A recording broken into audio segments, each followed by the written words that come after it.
Kim Chiu, nagpasalamat sa love and support ng Kim Pao fans.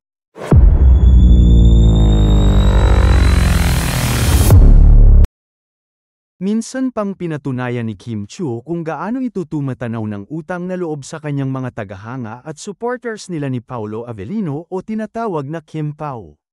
Sa kanyang IG post nito na may kargang mga eksenang kuha sa pelikula nilang My Love Will Make You Disappear, muling nagpahayag ng kanyang appreciation si Kim sa suportang ibinigay para sa kanilang movie ni Paolo na ipinapalabas ngayon sa Netflix.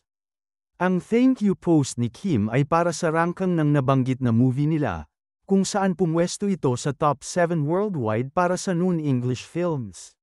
Pasalamat ito ni Kim dahil nagbalikatan uli ang Kim Pao para maihanay sa global appeal ang kanilang movie. I honestly lost track of how many rain scenes we had while filming this movie, but one thing I'll always remember is how you all showed us with so much love and support, way more than we could have ever imagined. After 3 months, from movie theaters to your phones and TV screens, My Love Will Make You Disappear is now on at Netflix, and because of you, we made it to top 7 worldwide for noon English films.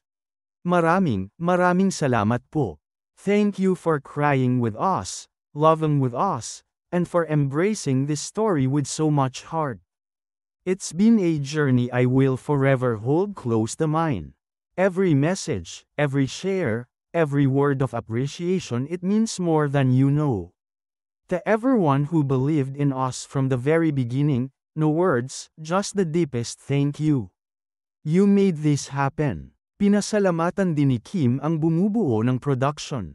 Si Kim na ata ang iilang natatanging celebrity na palaging may connect sa kanyang mga tagahanga sa social media.